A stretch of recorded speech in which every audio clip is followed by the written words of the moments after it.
Hey, what's up, everybody, and welcome to another episode of In the Booth, where we interview voice actors and actresses of machinimas, fan-dubs, the Bridge series, and any online web series. I'm your host, JD Carr, and today our guest is LatinFireVA, so thank you so much for joining me on this little podcast. Yeah, thank you very much for having me. Sweet. So, first things first, why don't you just tell us a little about it? Yeah, why don't you tell us a little bit about yourself? Okay, known as LatinFireVA, Eva, or, that crazy Hispanic girl online, or also, or also That's Stream fine. Mom, as many people Nice. know me. Sweet.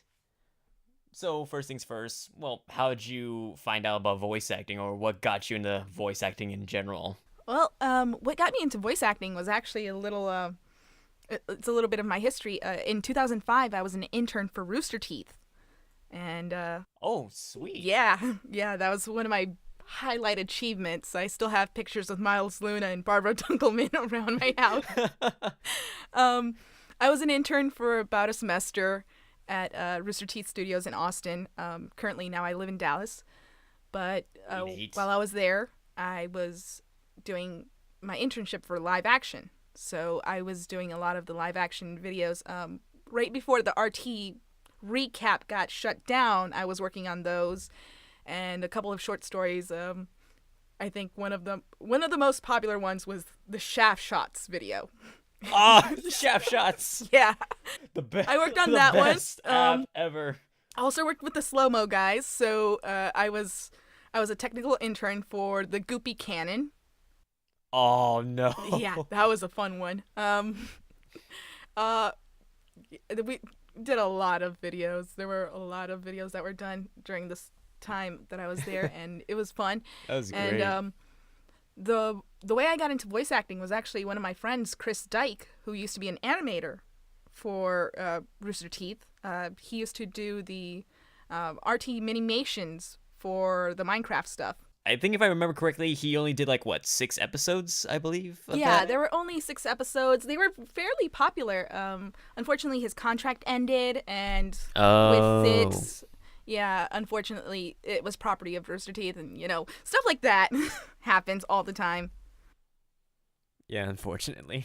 Yeah, so unfortunately, Minimations was over, and he luckily was able to get me to get in contact with Miles Luna and Maggie Tomney, who was in charge of art direction. She was basically the vocal coach for everyone, and she gave me a couple lines. I got behind the booth, and I loved it. Season 13, episode 9, and the first person to talk for that episode. So I'm trying to remember. So were you one of the rebels or one of those prisoners? No, I was actually one of Kimball's soldiers. Oh, nice. I was the comm soldier. I was the one in the radio going, General Kimball, we just got word back. And it's like, what's the status? Well, they found Santa. And then the whole caravan stops. Yes. It's like, what? Yeah. I remember that moment. It's like, oh my god. Yeah, that was me. That was me as the comm soldier in that. They found Santa. What? Yeah. No, they didn't say what. It was just the caravan stopped, which made it funnier. Their stopping was the what moment. But yeah, that got me into voice acting. And once my internship ended, I greatly appreciate everything that they did for me. I was looking into more voice work, and I just wanted to do more. I loved being behind the mic, and I was one day just posting out, I'll start doing my voice acting reel soon, and if anybody wants to, hire me or, show me the ropes, I'd greatly appreciate it. And somebody, luckily by the name of Yaro Shien, Oh, nice. saw that tweet, friended me, and introduced me to the world of abridging. So Neat. I got to thank Yaro for that. He was my first person to actually see my potential in abridging, and that was fun. Actually, funny enough, I actually interviewed him a while back. So Yeah. Hey Yaro, if you're listening to this, hey, shout out to you. Yep. Love you, Aaron. But yeah, he got me into bridging, and I got to meet some really cool people. That's actually where I met like a majority of my contacts to meet other people.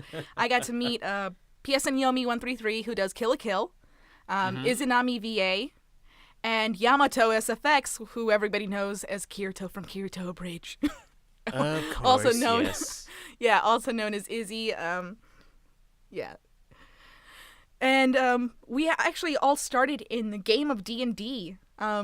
It's called D6, and it's still going on. We're about to hit our 2-year anniversary on the 31st. I think I watched some of your streams. It's fun and entertaining just to watch you guys Yeah, it's voice actors role playing as D&D characters, so it's fun. And if you ever get the chance to check it out, go check it out on Twitch, and it's really fun. But because of Yaro's connection, he pretty much got me into the abridging world, and I've been grateful to meet a lot of people. I got to meet Disaster from Pallet Town Champions. Now he's a solo. Got to meet some really cool people. Got to meet Light Zoinks Gaming, who got me into Log Horizon Abridged, and got to meet some really out there people. Got to meet Takahata and Kaiser Neko and Lanny Pator and all those Team 4-Star guys, because I didn't know who Team 4-Star was before I even got into abridging. I honestly did not. My first abridged series to watch was Fairy Tail Abridged from Pallet Town Champions. And yeah, I stumbled upon Fairy Tail on Netflix when it was still on there, the first 52 episodes, and I wanted to see more, and I just looked at Fairy Tail and it just popped up into a bridge. And yeah, the rest is history. And that's where you are today. Yeah. And then sweet. Then last year I got the pleasure to meet Segi VA, who does all the Overwatch comic dubs, and I love his content. And I've been doing Sombra for almost a year now. So yeah, if you ever see any of that stuff, that's me as Sombra. Yeah. The whitest Mexican girl you'll ever see. Okay, so let's see. Okay, so not counting your roles at RoosterTeeth, I guess what is your first ever role? Not counting from RoosterTeeth. Okay, not counting RoosterTeeth, Don Machi. Yes. The How to Be an Adventurer abridged from Yaro Shien was the very first abridged series I ever did. It pretty much paved the door for me. I did the role of Misha, who is Ali Fluro's assistant. So if you see Aina, usually you see Misha with her, and that's usually me. And, all right. Yeah. So. And okay, so let's see. Oh, sorry, you were still talking. No. You. And then I've been doing roles on and off since then. So my new compilation video is gonna be out next week for the new year. So you'll see all the voices I've done. All right. So here's another fun question for you. So from then till now, what has been your favorite roles or voices to have done for any other project? You can have as many as you want. Go. I'll let you have fun with that. Ooh. Okay. Log Horizon Abridged, definitely one of my favorite ones. I can't say what the character is right now. Let's just say if you've ever seen Independence Day, you will know that scene. Okay, I think I might know. All right, go on. There's also been a couple of them that I've done, but my favorite role so far has been the main character, Kai, from Abridge Him Not Me, which I played the lead character in. From Hawk Abridged. That is my pivotal moment. I got to be the main character who doesn't want to be the main character. Yeah, you ever had that main character moment where you don't want to do it? It's like, please, not me. You guys do it. Yeah, you guys hook up. I'm just gonna watch in the sidelines. I don't want to be the main character.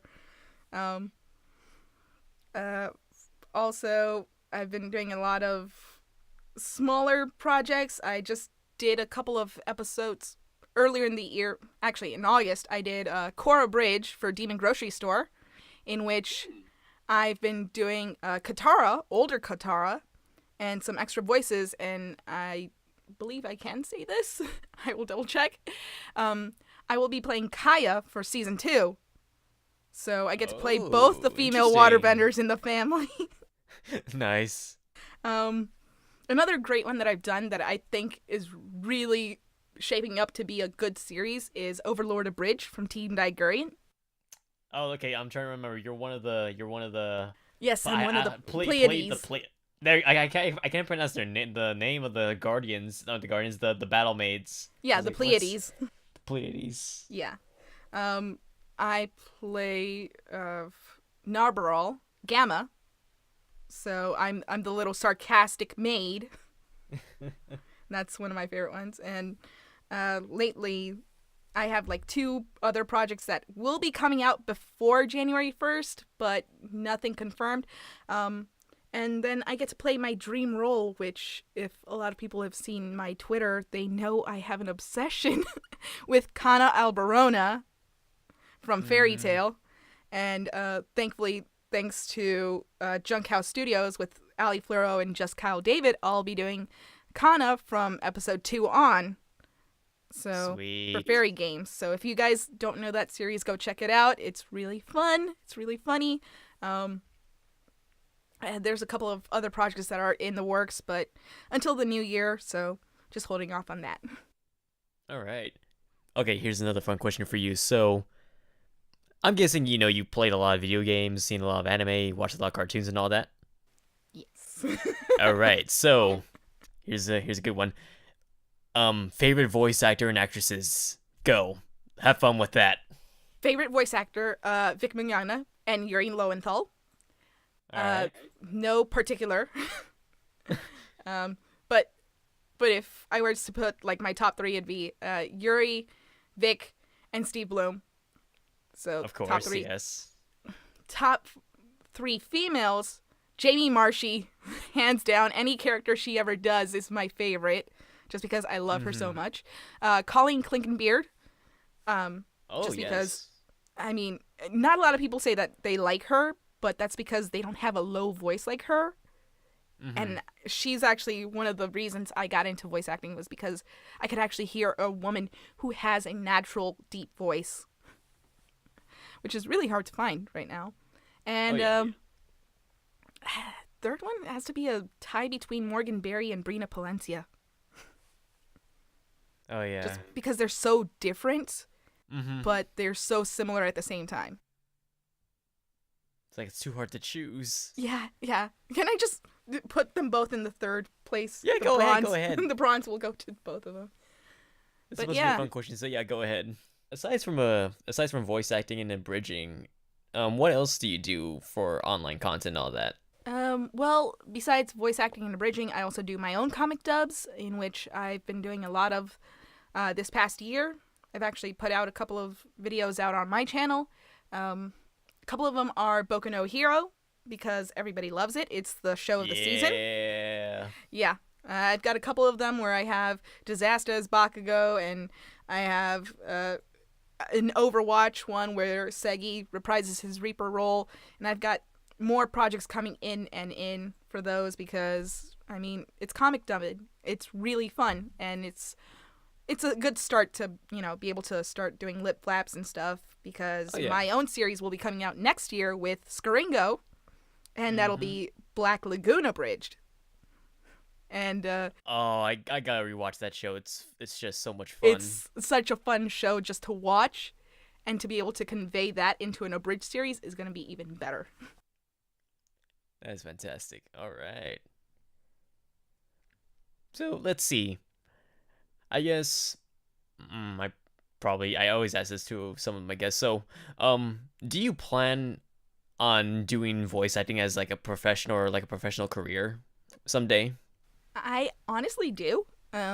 Just because the spectrum for voice acting has grown a lot. I think we were both, they just announced the first finalist for the Now Voice This competition from Funimation, and I was just on the edge of my seat waiting to see, which one of my friends got in, and a couple of them did. Who made it? Oh my god, they made it! I was jumping. I was very disappointed with a couple of the choices, but of course, going over 5,000 submissions and knocking them down to only 185 people, it's a really hard choice.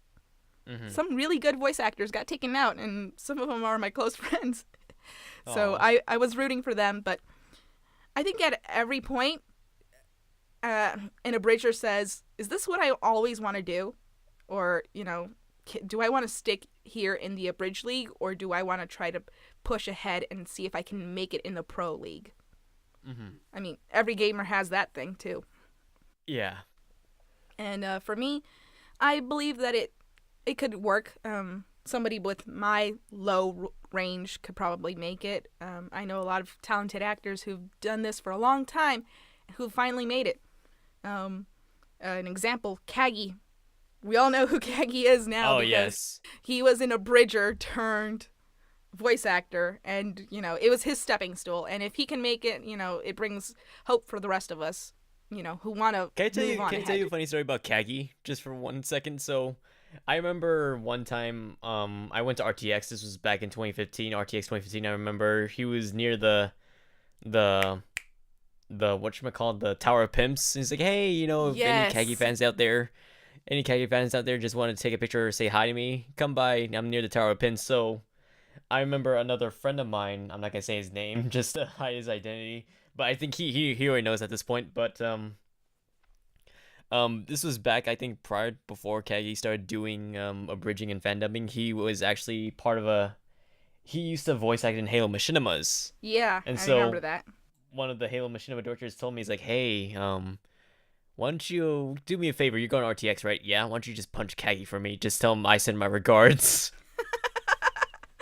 Oh my god. And so, of course, I'm like, hey, Kagi, what's up? He's like, hey, what's up? He's like, I had to punch you. Wait, what? So I punched him. I was like, ow, who told you to do that? So-and-so. Oh, that dick. That's actually how I met Kagi myself. I met him at A-Kon this past year. Actually, I met him like a con before A-Kon, and luckily Yomi's a mutual friend of both of us. He's really good friends with me, and Kagi does the voice of his Noctis for Final Fantasy 15 Final Brotherhood. Fantasy Bridge. So yeah. Oh, yeah, the bridge, yeah. So when I did that, I told Kagi, hey, I'm so and so, and Yomi told me to say hi to you. He's like, oh, that dick. And I was like, can I take a picture with you? And he's like, is this being sent to Yomi? I was like, yeah. So he flips him off in the picture. No, like, here's the funny thing. So at the same time, because I am the director that told me to punch, is like, hey, I want you to take video of that. It's like, okay. So a friend of mine, like, he was with me at the same time too. He also wanted to go to RTX, and so I was like, here, record this for me. And so unknowingly, when we were setting up to do the punch, he was already recording, and when I actually did the punch, he accidentally stopped. He stopped recording. He's like, okay, there, I got it. So I was like, no. It's like, where's the video? It's like, wait, I thought I pressed it. You stopped recording. No, we missed a good moment. Oh my god. Oh, yeah. I mean, he really got pissed off. I was like, ow, who told you to punch me? But like I said, he brought a lot of inspiration to a lot of abridgers who want to, show that they can move a little bit beyond. I mean, Kagi doesn't do abridging much now. He still does voices here and there, but being in the big leagues, you kind of have to push some things aside. Yeah, distance yourself and all that. But doesn't make him any less of the family. So. Oh no. But he was great inspiration for a lot of us who didn't think we were worth it and didn't think we could actually do it. So, I mean, he doesn't know that impact, but a lot of us in the community do. Oh yeah. Big love to him. Mm-hmm. Hey, Kagi, if you're watching this, sorry again. I doubt you will ever watch this, but again, sorry. Okay, so, here's another fun question for you. So, what type of voices do you want to do, like, that you haven't, let me rephrase that. So, what voices that you really wish you would be casted in, like, it could be like a, like high pitch and all that? Actually, I don't prefer high-pitched voices. I know that a lot of female voice actors get typecasted into the lolly kind of voice, and I think my voice is a little bit more on the mature end, where I could play the older sister or the mother or, the lusty babe right there. Just just doing very sensual voices and things that would normally be a little bit nerving for some women or some VAs is totally normal for me. So I pretty much take after Jamie Marchi. I will take any role as long as it makes me sound bad. As long as it makes me sound bad in the way that it's a bad girl kind of tone. It's like, yes. Yeah. So I prefer the antagonist. I prefer the lower pitch. I prefer the mom, the big sister, things of that sort. I don't prefer high-pitched or lolly voices. My throat cannot handle that. And just saying, in vocal range, my throat can't handle that. Not to be saying anything bad. No, you're fine. All right. And so I probably think you already get this question asked at every job interview, but where do you see yourself in 5 years? 5 years? Either working at Funimation as an ADR director, IT, or starting my own VA business. I've gotten to meet some really cool people along the way. I'm going to be taking Sunny Straight's voice acting classes soon. Oh, sweet. Nice. So, good luck with that. Yeah, that's going to be fun. Sunny Straight has always been an influence to me, just in the fact that his teaching methods are iconic. And for any actor who comes here to Dallas and wants to work in the Funimation scene, I would say take a voice acting class, learn from the best, learn from the pros, and make sure that you are ready to do this full time, because voice acting, however minimal lines it is, it's still a foot in the door. So. All right. Well, it looks like we're nearing the end here. So, Ava, do you have any, tips to anyone that aspires to become a voice actor or actress?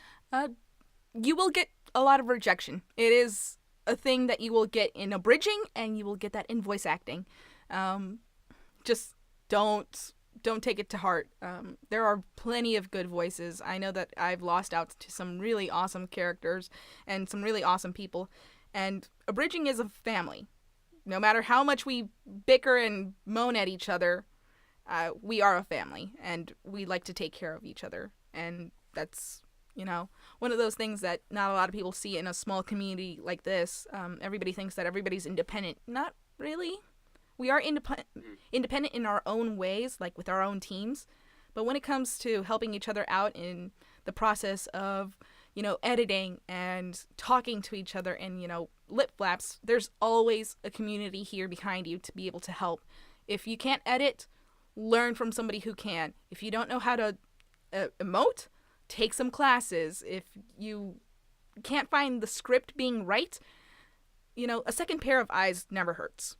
So I think that helps not only in abridging, but voice acting in general, and, later on in life. All right. Wise words. So again, thank you, Ava, for taking the time out of your day to do this little interview. No problem. All right. And this concludes this episode of In the Booth. So I will see you guys next time. So have happy holidays, everyone. Bye. Bye.